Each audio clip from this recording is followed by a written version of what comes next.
साम दाम दण्डभेद प्रयोग गरेर निर्वाचन हर हालतमा जित्छु भन्नेहरूले जितेर गयो भनेदेखि जनताको मुद्दा सम्बोधन हुनेवाला छैन। तपाईहरुलाई कहिले यसमा भोट हाल कहिले उसमा भोट हाल भनेर भनिराखे। बीपी कोइरालाको राजनीतिक जीवनबाट प्रभावित भएको मान्छे म पनि हुँ। मदन भण्डारीको जीवनबाट प्रभावित भएको मान्छे म पनि हुँ। रूपचन्द्र बिष्टको राजनीतिक यात्राबाट प्रभावित भएको मान्छे म पनि हुँ। जनताको भोटको ठेक्का लिने काम चाहिँ हामी सिक्दैनौँ, त्यसमा चाहिँ हामी खबरदारी गर्न चाहन्छौँ। अब बदलिने बेला आएको छ, अब बदल्ने बेला आएको छ, त्यसको परिवर्तनको साक्षी तपाईहरु हुनुपर्छ। राम्रो नीति पहिल्यै लेख्दिएको भए तिनलाई राम्रोसँग कार्यान्वयन गर्दिएको भएदेखि आजसम्म भूमिहीन भएर यहाँका जनता बस्नु पर्दैन थियो। हाम्रा किसान दाजुभाइ मलको खोजीमा बिउ बिजनको खोजीमा रोएर बस्नु पर्दैन थियो।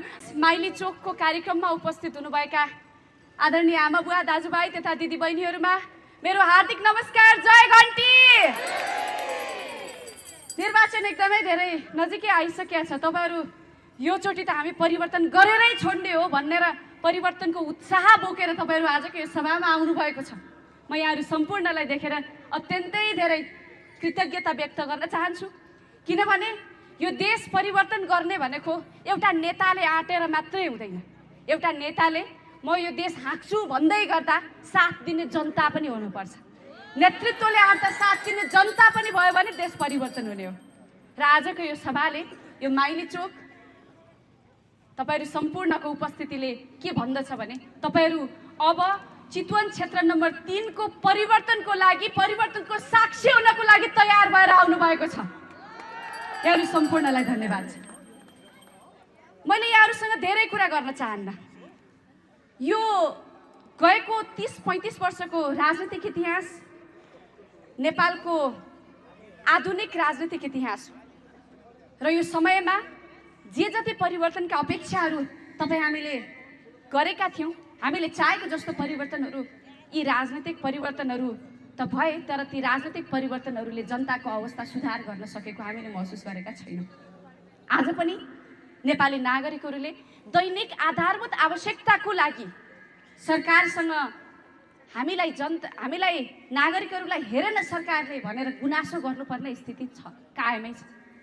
यसो भान्सामा चाहिने सामग्री हेर्यो भनेदेखि नुन तेल दाल लगायत भान्सामा चाहिने सामानहरू किन्न जानु पर्यो, ग्यासै किन्न जानु पर्यो भने पनि ओहो कस्तो महँगी बढेको भनेर महसुस हुन्छ। छोराछोरीलाई पढाउन पर्यो भनेदेखि ओहो शिक्षा कति महँगो छ भन्ने जस्तो महसुस भइराखेको छ। अस्पताल गइयो भनेदेखि बिरामी पर्यो भनेदेखि उपचार कस्तो महँगो छ भन्ने महसुस भइराखेको छ।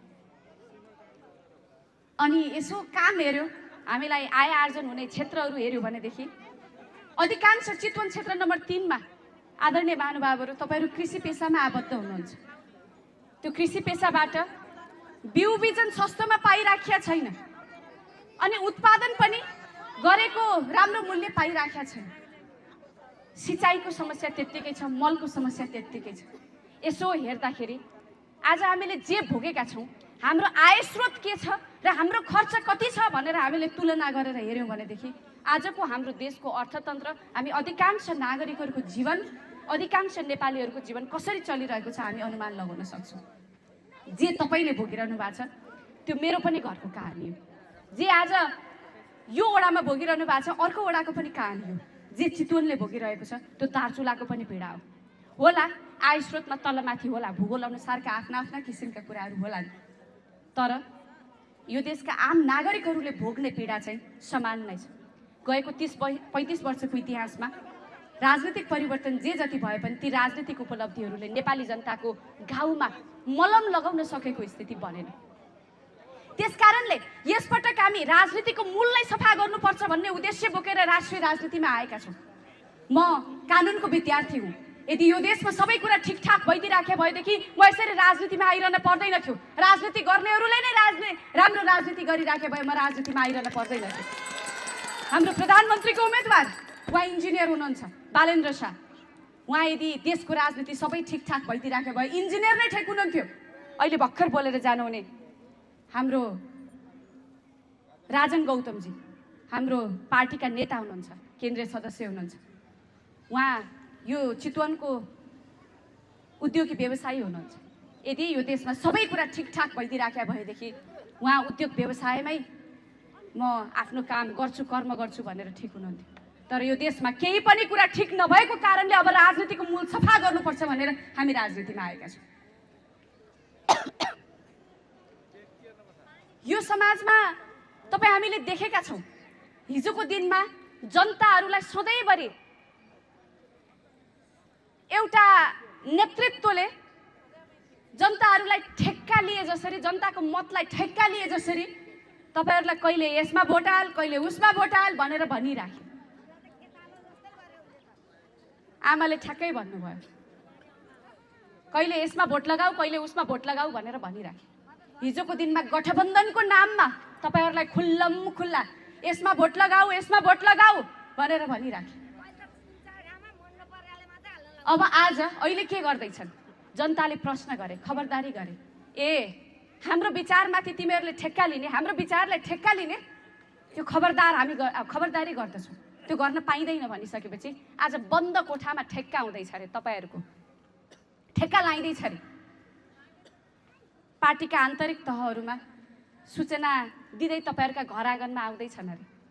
म यहाँहरूलाई निवेदन गर्न चाहन्छु, यो देशमा बिपी कोइरालाको राजनीतिक जीवनबाट प्रभावित भएको मान्छे म पनि हुँ, मदन भण्डारीको जीवनबाट प्रभावित भएको मान्छे म पनि हुँ, रूपचन्द्र बिष्टको राजनीतिक यात्राबाट प्रभावित भएको मान्छे म पनि हुँ।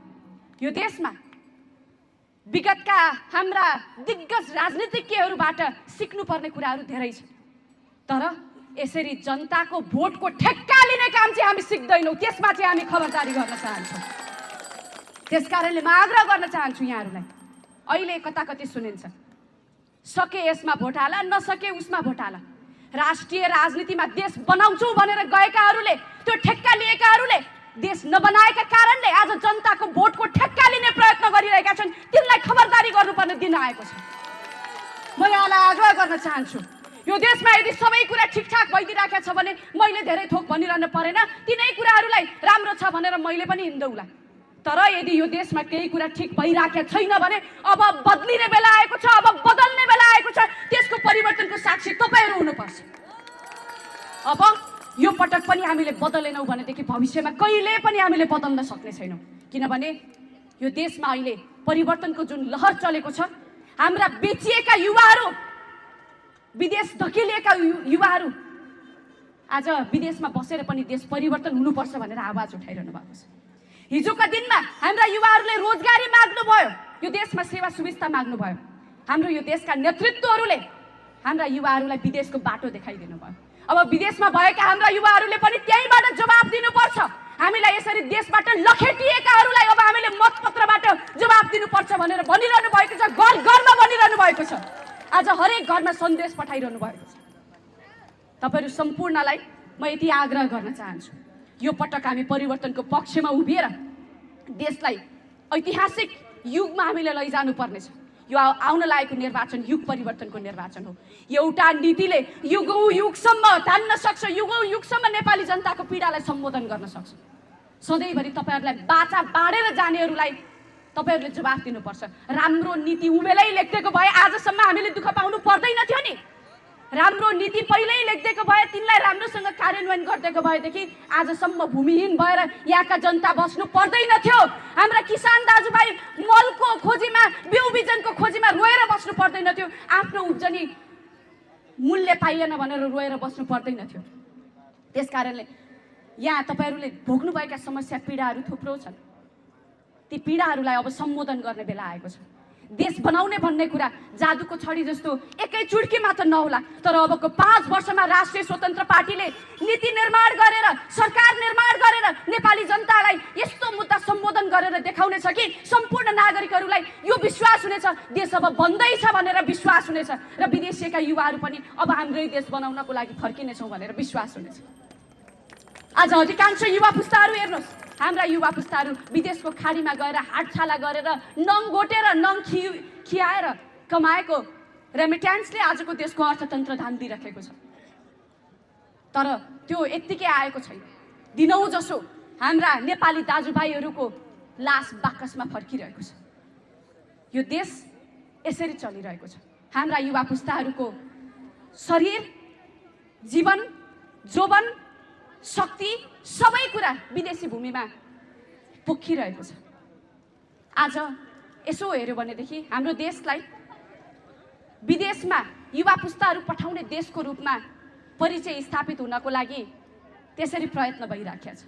नेपालले के गर्छ भन्दा युवा पुस्ताहरू बाहिर पठाउँछ भन्ने जस्तो भाष्य निर्माण भइराखेको छ।